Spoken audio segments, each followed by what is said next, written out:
Hey everybody, it's Lisa Brown, Brown Goes Crafting. Thank you all for watching this short video tonight. I definitely appreciate it. This is the one that I was going to put on last week, and I just never had a chance to get it edited and get it on. So I'm doing that tonight. This cute little surface came from Hobby Lobby. You can buy these surfaces, different sizes, different shapes, with this little half bead around the edge. This one here is about an 8 by 10, roughly. And I am painting the beaded edge of it with plaster paint in the color Backwood. It's a really pretty deep green color. Now, it took a little while to get all of these painted. I wanted to make sure I had each little nook and cranny. Isn't that an old saying there, nook and cranny? Of the spaces all painted, because I didn't want to see any of that light colored wood showing through. This ended up being a really pretty sign. The green really did enhance the fabric that we're going to use to put on here.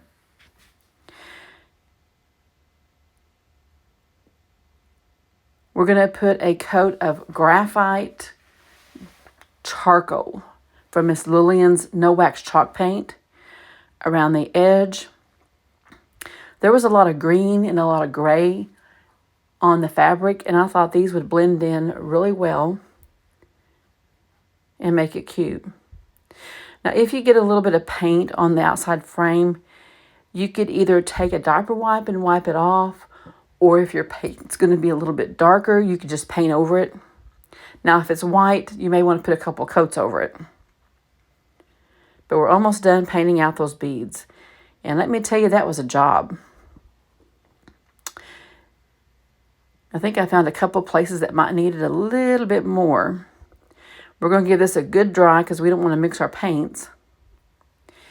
And then we're going to start painting on a graphite gray that is from Miss Lillian's No Wax Chalk Paint. And after the video, I went in and I painted that same gray on the back of the frame. It only took one coat of Miss Lillian's, and we got it done in record time. I think you're going to like this when you see the final product, the final project. And I made sure I kind of went into, you can see just a tiny little bit of that frame edge. So I made sure I painted the top edge of that frame. And that gave it more of a finished look.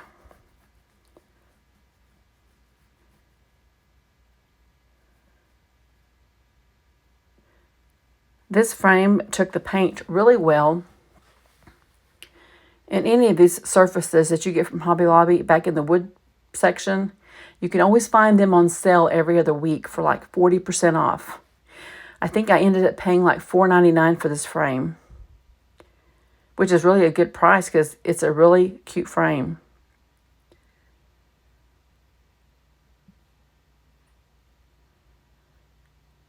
You can see I'm getting that on pretty quick.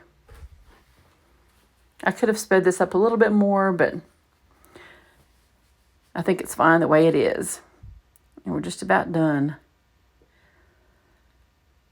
I like using fabric on picture frames. If I would have had a different way of doing this, I would have maybe put some Mod Podge on the back of my fabric, let it dry, and then trim it out.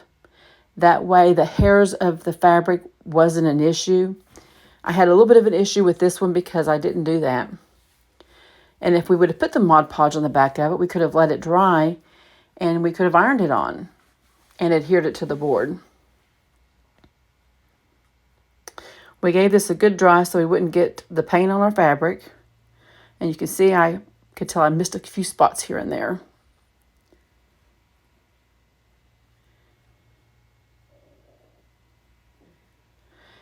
I went ahead and I used dishwasher safe Mod Podge.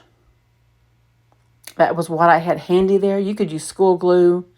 You could use regular Mod Podge or a decoupage medium. And I just poured a little bit on, and I used a makeup sponge And I got it on. I wanted a good even coat because I knew the fabric was going to soak up some of it. So we got a good little coat on. And then next we laid our fabric on.